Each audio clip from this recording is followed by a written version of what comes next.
Great. Thank you very much. I should say this is more a talk about sort of an advertisement for how I think of trisections and why I think it's useful. So that's kind of the topic. And so I'm going to start, let's see. So first of all, anything I knew that I happened to say is joint work with, is joint work with Rob Kirby. And so I'll just briefly remind everybody, because I think everyone knows that, what a trisection is at this point, and how it's related to link surgeries in S3 or K copies of S1 cross S2, and really how it's directly related to handle decompositions of the 4 manifold. And then at the end, I'll get to a couple of specific questions, one of which we've partially answered. So to start off, let me just remind you what a trisection of a closed orientable smooth 4 manifold is. And this was Gay and Kirby's theorem. And they said, given such an object, there exists a trisection. And what I've done is just draw a schematic picture of it down here. So this is all of X4 here. And I've split it up into 3 pieces, hence the word trisection. And the pieces are the following.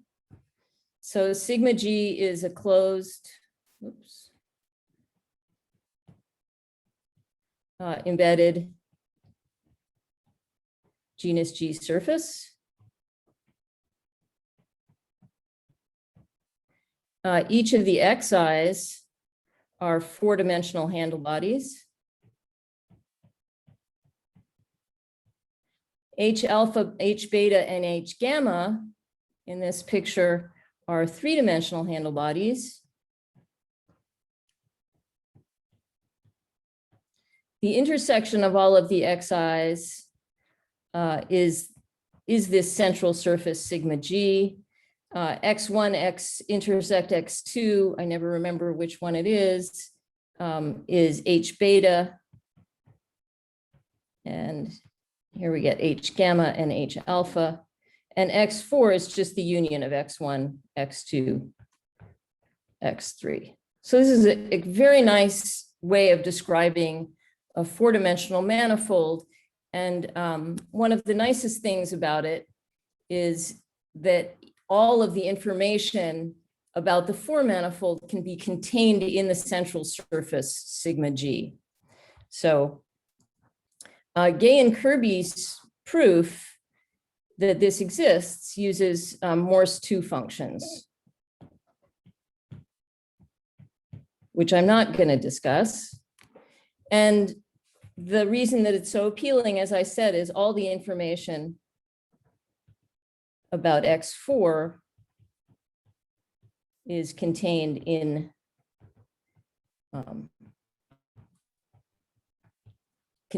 sigma G. So just as an illuminating example, here is a picture of S2 cross S2. This is a trisection diagram. So here's a trisection diagram.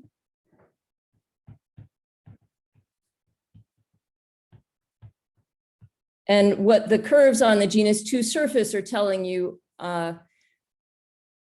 is simply how to construct the 3-dimensional handle bodies, H alpha, H beta, H gamma.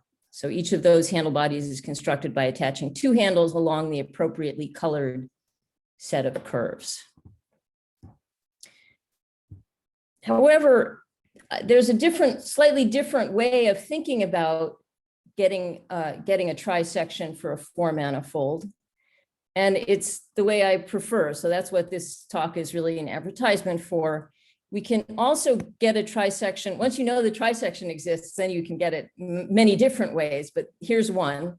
We can start with a self-indexing handle decomposition of the 4 manifold. And this point of view, I think, leads a little bit more easily to the framed link questions that I'd like to talk about. So So here it is. Here's a nice self-indexing handle decomposition of the 4-manifold. And somehow from this, we're supposed to get three 4-dimensional handle body sectors for X4. So what we can see in this diagram is that the shaded regions are obviously 4-dimensional handle bodies. Well, at least this shaded region is obviously a 4-dimensional handle body. It's just a single 4-dimensional 0 handle with A1 handles attached to it. And I claim that the upper shaded region is exactly the same thing. It's just you have to turn your head upside down to see that. So it's also a 0 handle. You could think of it as a single 0 handle with C1 handles attached to it. So both of these shaded regions are 4-dimensional handle bodies in an obvious way. And what we need to understand is why central section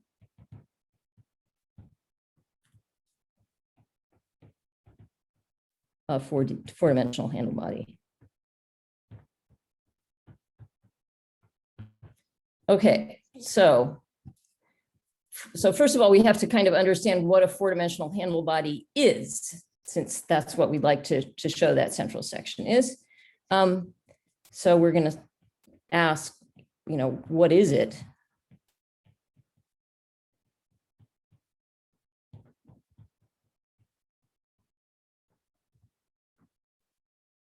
And we're going to start by looking at a 3-dimensional handle body, because everybody likes 3-dimensional handle bodies, but with a slightly different description from the one that we usually give. So I'm going to think of a 3-dimensional handle body as being the connect sum of k copies of S1 cross S2. I'm sorry, of S1 cross D2. So this is this picture. I'm taking the connect sum along a boundary connect sum. I'm taking a boundary connect sum, and I'm going to get a genus K 3-dimensional handle body. The boundary is k copies of S1 cross S1. And what I want to point out here is that there's a way to decide. If I hand you a 3-manifold with boundary and I say, is this thing a handle body? One way to make that determination is to see if there's enough compressing disks in the handle body. So if, given M3 with boundary, you can check if it's a handle body by locating a lot of compressing disks for its boundary. And if the boundary is genus G, and you can locate G independent, let's use that vague word, compressing disks for the boundary, and you compress along them, and what you're left with is a 3-ball, then the object that you started with is a handle body. And that's if and only if. So that's a way to think of, is this thing I have a handle body? And here's a very odd way to construct a 3-dimensional handle body. So here's the weird way to construct a 3-dimensional handle body. What we're going to do is take a 2-dimensional handle body. So what's a 2-dimensional handle body is just a 2-dimensional disk with 1 handles attached. So I've drawn one here. So I'm going to take this 2-dimensional handle body, and the first thing I'm going to do is cross it with I. So there it is. And lo and behold, there's a 3-dimensional handle body. So this is already a 3-dimensional handle body. But I'm going to do more to it than that. I'm going to keep going.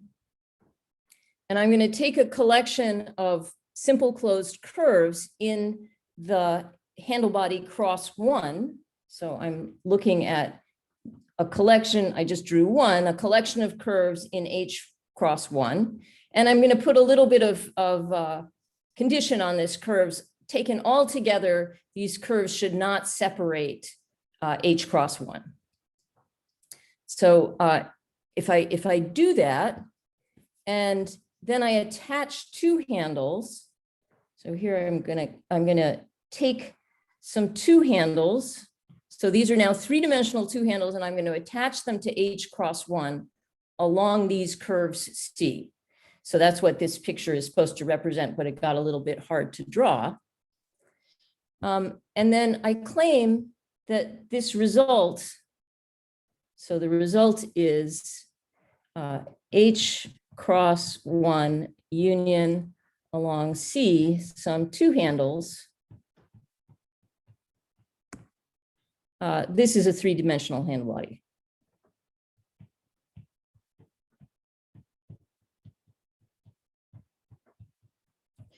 And if you're not convinced of this, I mean, there's several things that you have to be careful. You're only allowed to attach two handles to one side of the product, and you have to make sure that the curves that you're attaching are it has to be a collection of primitive curves in that surface. That's one way to describe it.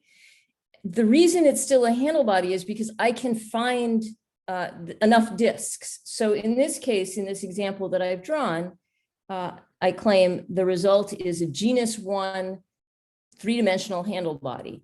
How do I show that? Well, I locate some arcs in the surface that didn't get hit by C, by this collection of curves. So here's an arc in the surface in H cross 0 that its image didn't get hit by C.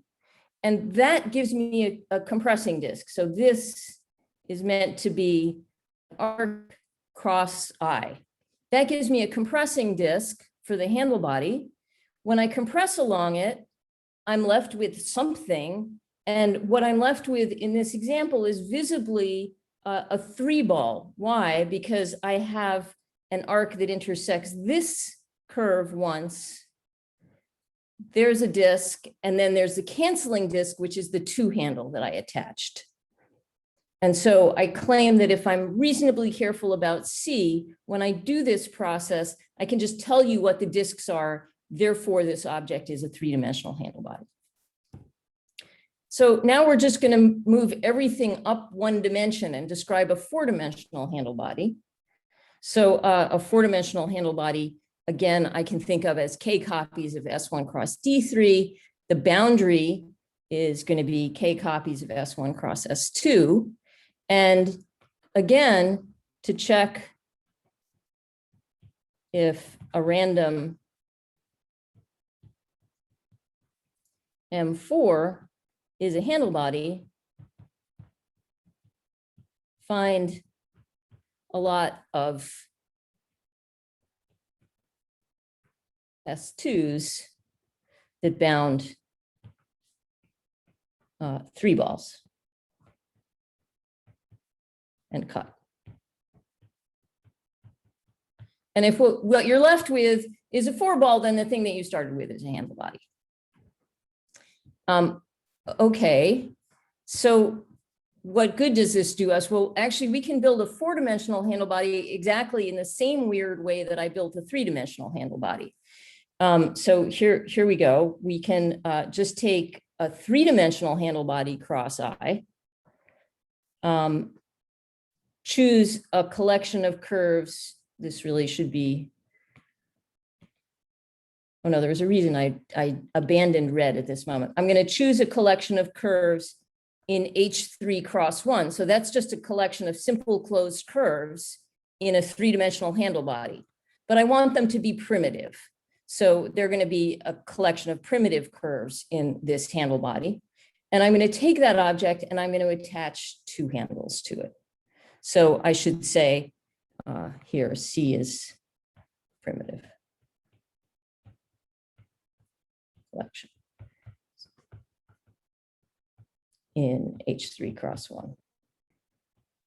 That is, it's some subset of cores of the handle body. And so this is a 4D handle body.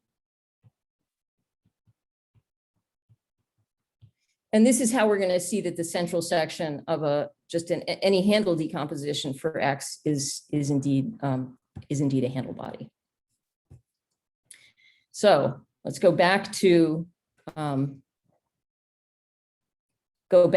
handle decomposition and add a little bit more information, which we have, right? So we have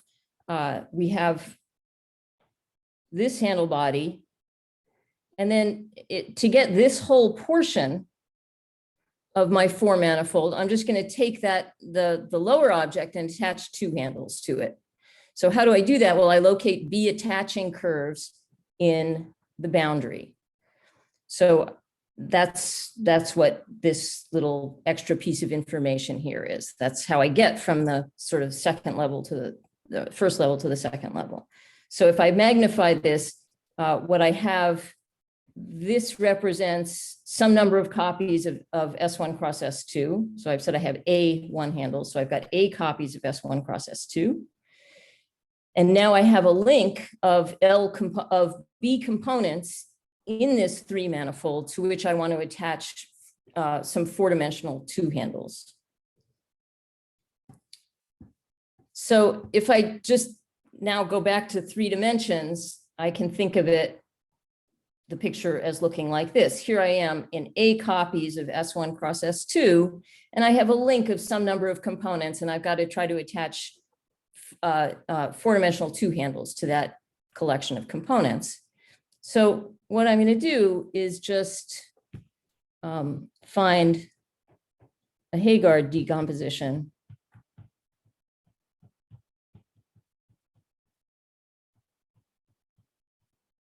of A copies of S1 cross S2 minus L. And so I've drawn something like that. Here's my L. And there is a Heegard decomposition. You can. Could you show us what you wrote? Where? Oh, it stopped. Shoot. Yeah. I have to stop sharing and try again. So hang on just a second. Thanks, Cameron.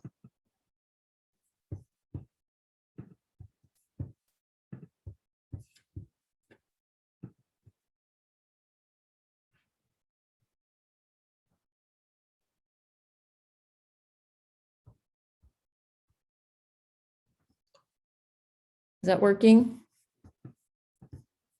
That looks better. Yep. Good. Thank you. Okay. So I have this link in some number of copies of S1 cross S2. I know it has a Heegard decomposition, and there are various ways to find that, but we're not going to worry about that too much. I'm going to put all of the components of the link on one side of this Heegard decomposition. I can do that. So that's what we're going to do. And so that's what I've drawn. I've drawn a Heegard surface for the link complement. Maybe I've drawn a Heegard surface for the link complement. I'm going to call this surface sigma G. That's sigma G. And notice that G doesn't have a whole lot to do with B. I mean, it has to be at least as large as the number of link components, but it doesn't have to be equal to them, and it may be much larger, right? If what I have here is a knot with tunnel number 50, I'm going to have a genus 51 surface here. So, okay, but now we can go back to the handle decomposition and sort of use this this picture. So we go back to the handle decomposition, and notice I have more information now in the handle decomposition. Now inside this 3-dimensional manifold, I have a Heegard surface, and I've stuck all of the components of the link on one side of the Heegard surface. So I can do that. And let's see. So the claim is that we're going to obtain the unshaded section of this picture just by taking H sub beta. The Heegard surface here splits the 3-manifold into 2 handle bodies, which I'm going to call suggestively H sub alpha and H sub beta. And I can get the entire unshaded section of my handle decomposition just by taking H sub beta, crossing it with I, and adding along L some 4-dimensional two handles. And this, as we just saw, is a 4-dimensional handle body. So that operation of just taking H sub beta, crossing it with I, and attaching two handles actually takes me all the way up to the next level in my handle decomposition. So in fact, a better picture of the handle decomposition is here. So it's exactly the same handle decomposition. I've just inserted a Haygarth surface here. I've pushed all the link components over to here, and I've attached all the two handles over on this side. And it's, as I say, the same handle decomposition. So now what I know is that this region is also a 4-dimensional handle body. Abby, I think, Did I freeze again? No. It froze, but it came back. Oh, okay. Can you explain again where the green handle body came from? Yeah, it comes from, so the green handle body is a 3-dimensional handle body. And so at this moment, you should, before I've attached the two handles, the blue handle body is here, right? I haven't done anything yet. I've just drawn a picture of a link in this bottom thing. When I attach the two handles, the effect is that I do integral surgery on that link.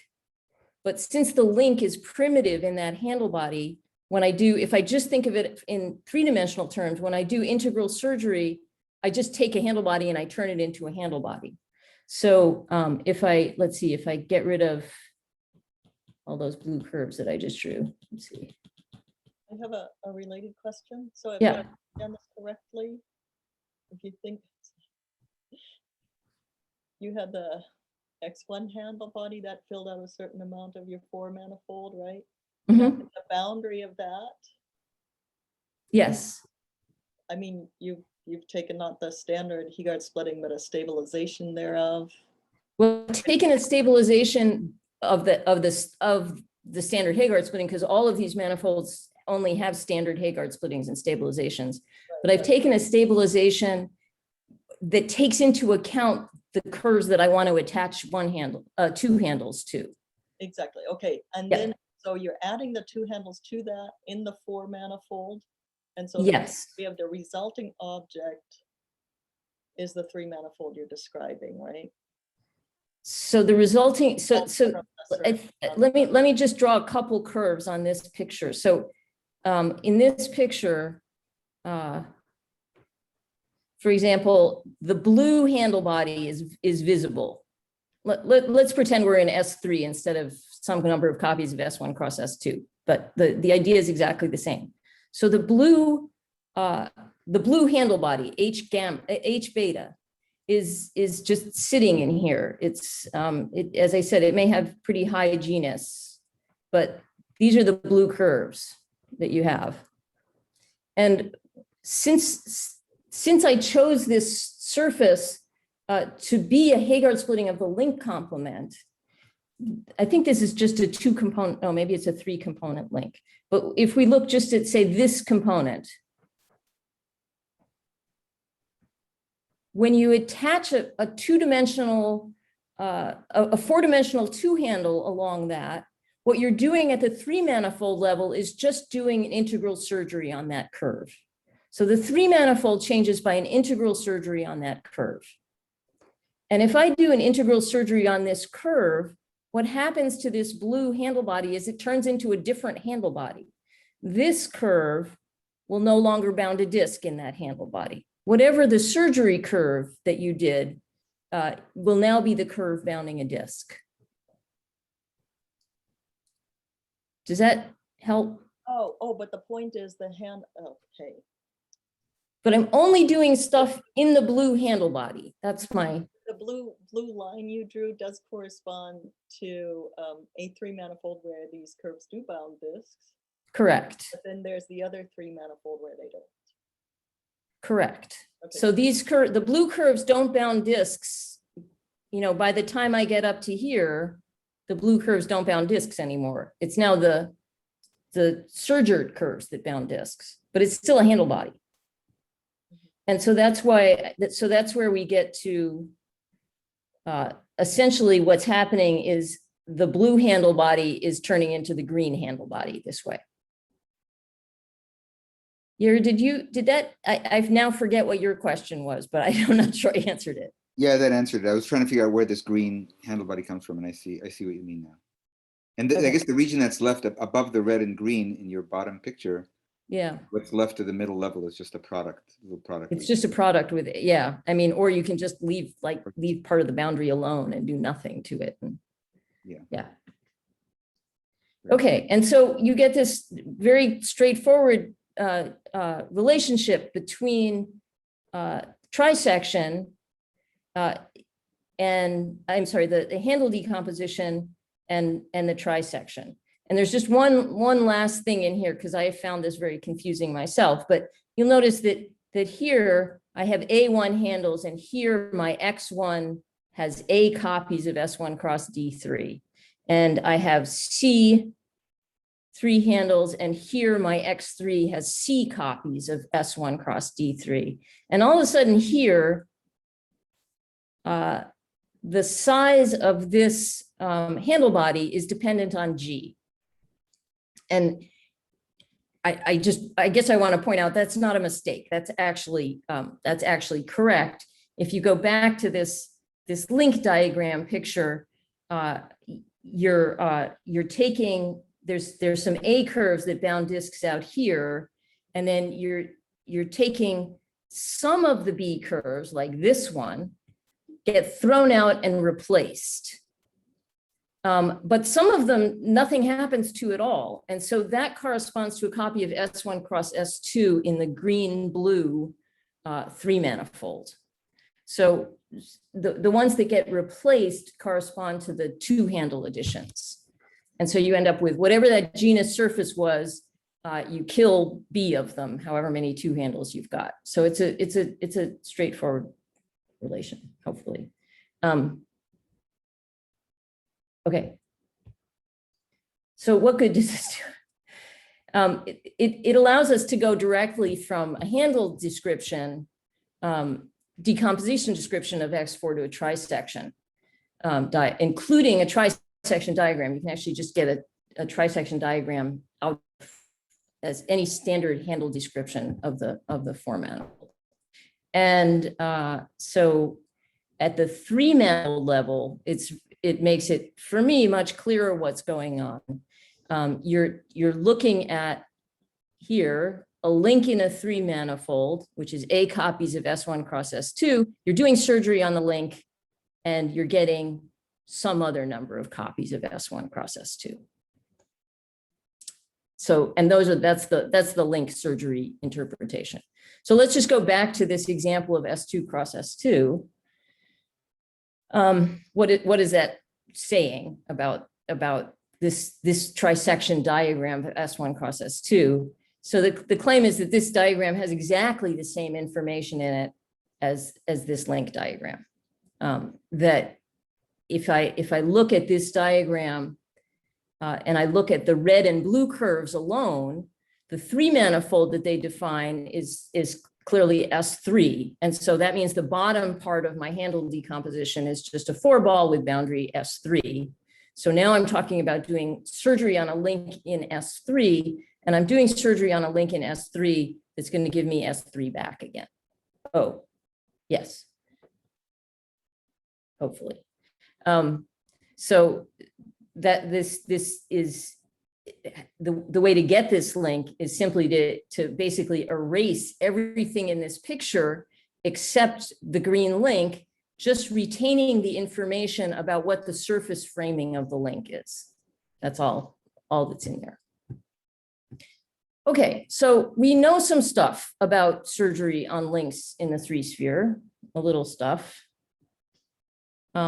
So for example, we know that integral surgery on a knot in A copies of S1 cross S2 yields some other number of copies of S1 cross S2, if and only if K is trivial, if you're very carefully define what you mean by trivial in this context, but that's okay. We'll just leave it at that. And that's a combination of work of Gabai for property R, Gordon and Lukey for property P, and I don't know who's the right name to attach to the situation where you have more than one copy of S1 cross S2, but and actually it turns out that's about all we know, because remember we're talking about links in some number of copies of S1 cross S2, and I do surgery and I've got to get some number of copies of S1 cross S2. So it's a pretty restrictive class of links that we're looking at. So what if, so if A equals 0, that means I'm looking at links in the 3-sphere. We know about the case where I'm looking at a 1-component link in the 3-sphere and I do surgery and I get S3 or S1 cross S2, that we know. What if I'm looking at a 2-component link in the 3-sphere? So this is the simplest possible thing that you could look at, really, if you're trying to talk about 4 manifolds that say have two handles. That's all, just two handles. And in fact, I'm happy to stick to the case where there's no 1 handles and two handles. And we still don't really know what that much about it. So we're looking at integral surgery on a 2-component link in the 3-sphere. And we're looking at links so that we get either S3 or S1 cross S2 or 2 copies of S1 cross S2. And we're going to look at prime links.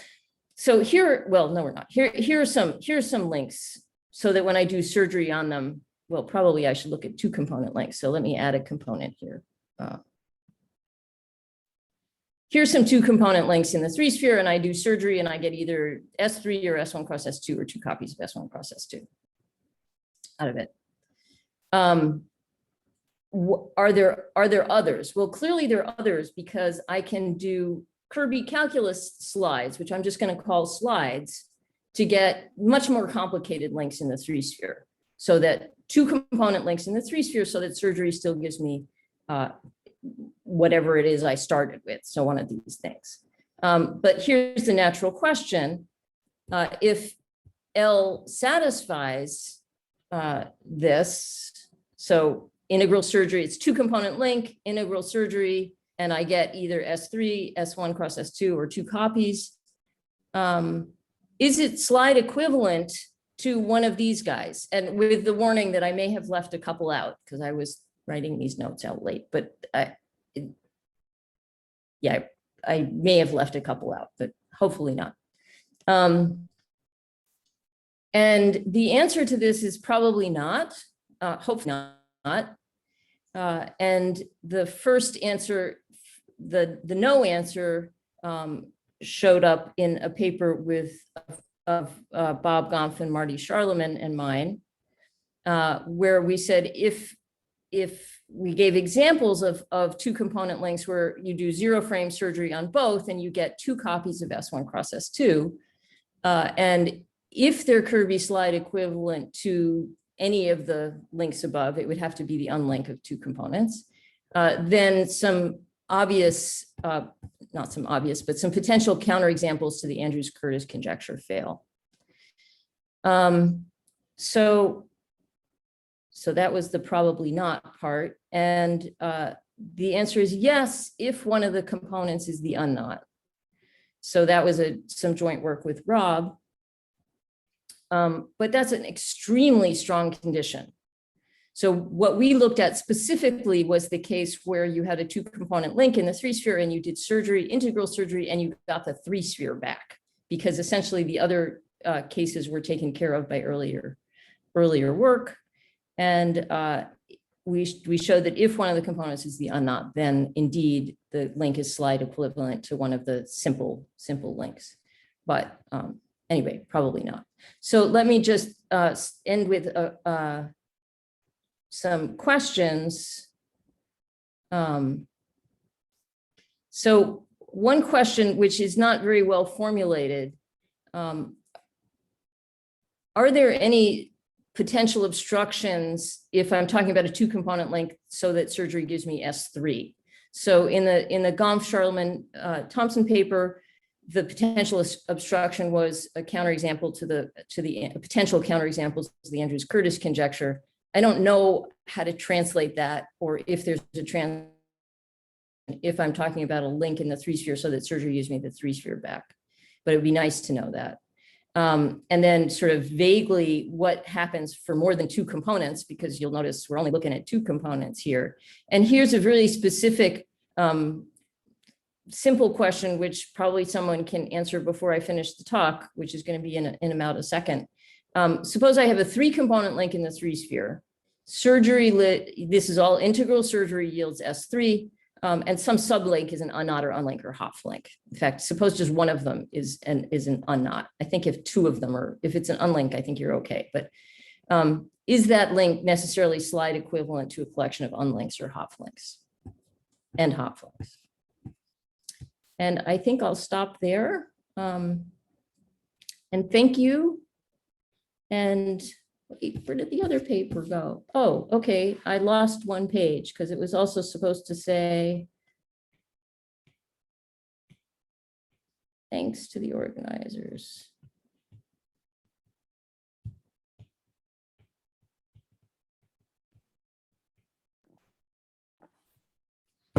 Great, thank you. Great, thank you. Oh, and I went too long. Why didn't you stop That's me? okay. Oh, it was just so. Deliberately so that you'd have an extra 10 minutes if necessary. Sorry. I think I was swept along here. Are there further questions?